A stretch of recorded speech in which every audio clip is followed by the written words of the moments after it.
KPBS On Demand is supported by Latino Legacy Foundation, presenting their Storyteller series, Reach for the Stars with Ellen Ochoa, the first Latina astronaut, former NASA director, and San Diego native. Sunday, June 29th.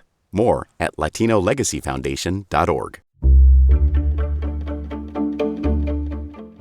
Good morning, I'm Tepi Cruz. It's Tuesday, September 24th. California is suing Exxon Mobil over plastic waste. More on that next. But first, let's do the headlines. Unionized CVS workers have until tomorrow to vote to strike. In the county, there are about 50 stores with about 900 employees. The union wants better health care and higher wages, saying the company still wants to pay associates less than $20 per hour. Our members at CVS have been without a contract for over 2 months now, and bargaining has been really slow. And so we're kind of kicking up the actions now, trying to push the bargaining along by doing actions outside stores and hopefully get a better deal at the table by doing so. CBS sent our media partner, KGTV, a statement saying they are in active discussion with the union and are confident they can reach an agreement. If the union votes to strike, union leadership will decide on when that would happen. Regardless, the union plans to go back to the bargaining table sometime next month. The Padres are just one win away from clinching a spot in the playoffs. They head into a 3-game series in LA tonight against the Dodgers. The teams will go head-to-head again tomorrow and Thursday. If the Padres sweep LA, they'll take the lead in the National League West standings. Today is going to be the warmest day of the week. In the inland areas, temperatures will be in the mid-80s. By the coast and in the mountains, it'll be in the high 70s. And in the deserts, it's expected to reach up to 106 degrees. The National Weather Service says that after today, temps will drop a couple degrees each day. From KPBS, you're listening to San Diego News Now. Stay with me for more of the local news you need.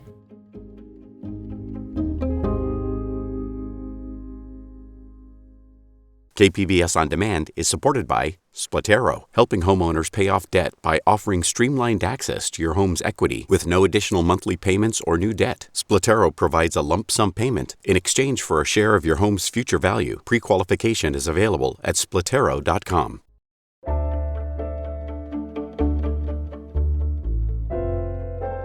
The state is suing an oil conglomerate for producing massive amounts of plastics and then lying about their impact on the environment.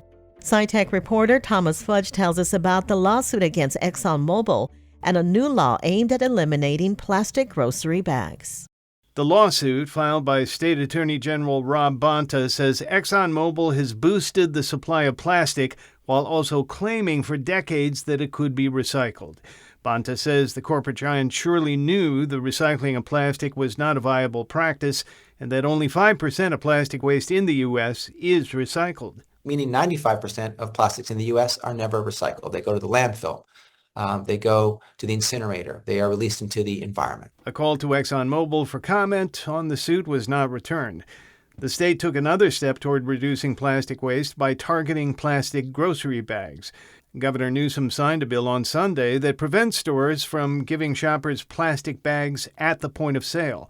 The bill was authored by State Senator Catherine Blakespear. The Encinitas Democrat spoke on the topic last month. So on average, people use a plastic bag for 12 minutes to take their groceries home, and then it remains in our environment for hundreds of years, breaking down into microplastics and polluting our soils and our waterways and our own human body. The ban on plastic grocery checkout bags takes effect the first day of 2026. Thomas Fudge, KPBS News.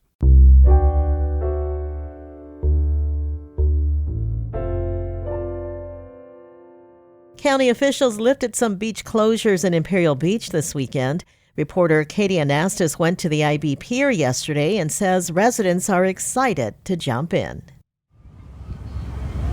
For the first time in more than 1,000 days, officials say water quality here meets state health standards. Imperial Beach resident Liz Yamoto went for a swim. There was no brown scum. There was no smell. So it looks clean and beautiful like the IB that we love. Imperial Beach Mayor Paloma Aguirre says a new pump station on the other side of the border is diverting some wastewater away from the Tijuana River and discharging it into the ocean. But she says that won't eliminate the problem. I, for one, don't feel comfortable enough depending on Mexico turning it on or off, and our entire livelihood, well-being, health, public health being dependent on whether the river is flowing or not and whether they turn on the pump station or not. Aguirre says a change in weather, like a south swell or south winds, could push contaminated water back up to the reopened beaches. Those south of the end of Seacoast Drive remain closed as of Monday. Katie Anastas, KPBS News. Fentanyl use in the county has skyrocketed in recent years. However, the number of fentanyl overdose deaths has begun to inch downward. Border reporter Gustavo Solis has the story behind these trends. San Diego's proximity to the border makes it a key part of the fentanyl supply chain, and it's likely to stay that way, according to the U.S. Attorney for the Southern District of California, Tara McGrath. We are a transition point for the arrival of fentanyl. And what I mean by that is that we're a transportation hub. The fentanyl comes in through the Mexican border and then transfers up to distribution hubs like Los Angeles and Las Vegas, and then gets distributed to the rest of the country. Now, it's inevitable that some of that supply stays in San Diego, feeding the local demand for fentanyl, with tragic consequences. Overdose deaths have skyrocketed in San Diego County, from less than 100 to more than 800 in recent years. It's a grim reality that San Diego District Attorney Summer Stephan is all too familiar with. We've made fighting fentanyl a priority because we are ground zero for it. But there are signs of hope. For the first time since the fentanyl crisis began, the number of overdose deaths has leveled off and even began to go down. San Diego sort of uniquely has shown a 7% reduction in the number of fentanyl overdoses in 2023 as compared to 2022 and 2021. Yet, with nearly 750 fentanyl deaths countywide last year, Stephan is hardly celebrating. Instead, her office and public health experts are studying a shift in how people use the drug and what that might mean for the future. So while in 2019, 2020, we never saw cases where somebody was seeking or asking for fentanyl, now in 2024, we have many cases where the victims ask specifically to get fentanyl. April Ella is the director of operations for A New Path, a drug treatment organization based in San Diego. She says there's been an evolution in how people use fentanyl. Just a few years ago, most people took it by accident. People who are searching for fentanyl, where they start maybe trying to get like a Xanax or that was laced with fentanyl, they realize fentanyl's in it. They might get a little bit more addicted to it, drop the whole Xanax portion, and go towards fentanyl. Experts tell KPBS that fentanyl is now much easier and cheaper to get in San Diego than heroin. Advocates credit the drop in deaths to the overdose reversal drug naloxone, which goes by the brand name of Narcan. But fewer overdose deaths does not necessarily mean fewer overdoses. Ella says that non-fatal overdoses are extremely difficult to track. If they didn't go to the hospital, or they didn't get arrested, or they didn't get, some sort of care of some sort, even calling a helpline or something like that, there's no way to really track how many people are overdosing every single day. And despite the lack of reliable data, A New Path has seen more demand for naloxone, which suggests that more people are overdosing, or at the very least, are at risk of overdosing. Even when, like I said, when we're out in the field, people will report, I used 3 of those kits. I used 3 of those kits on my brother, whoever, my roommate, something like that. But that doesn't mean that gets reported anywhere. Prosecutors agree that naloxone is making a difference, but they also credit increased collaboration among law enforcement agencies. Federal prosecutors work closely with the FBI, DEA, Border Patrol, and local law enforcement to go after large drug smuggling operations. To identify and dismantle the cartels. That's what the U.S. Attorney's Office does. That's our unique piece of the puzzle in fighting fentanyl and other narcotics. District Attorney Stephan says tougher drug sentencing laws are also needed. Meanwhile, advocates like Ella say that would be a return to failed policies of the war on drugs. Gustavo Solis, KPBS News.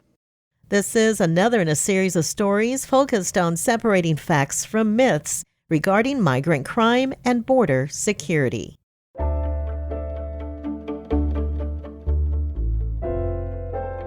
A contract between Ace Parking and the City of San Diego has expired amid scrutiny of the company's hiring practices. Metro reporter Andrew Bowen says the lapse was unexpected. Ace Parking has operated the garage at the city's downtown Central Library since at least 2019, but its contract expired in January. City staff say the lapse was an oversight due to chronic understaffing.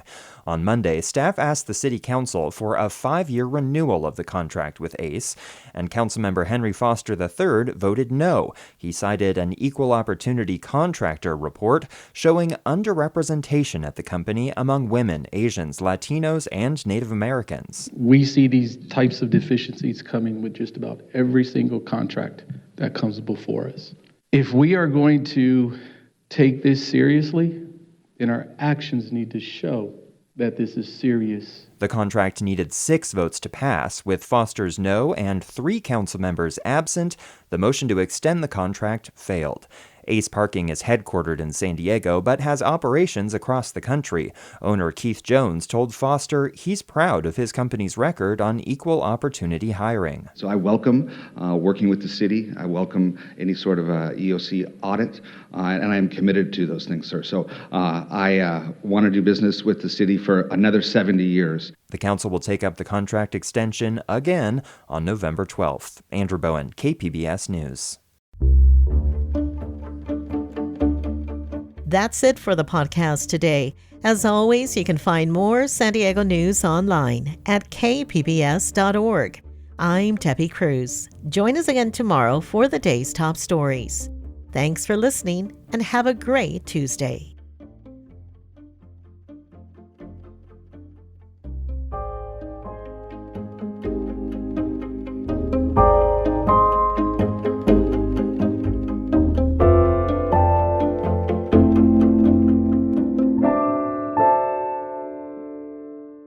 KPBS On Demand is supported by the San Diego County Toyota dealers, offering a new 2025 lineup of vehicles at your local Toyota dealer, including a new Tacoma with turbocharged 4-cylinder engines and a hybrid powertrain option. The San Diego County Toyota dealers. We make it easy.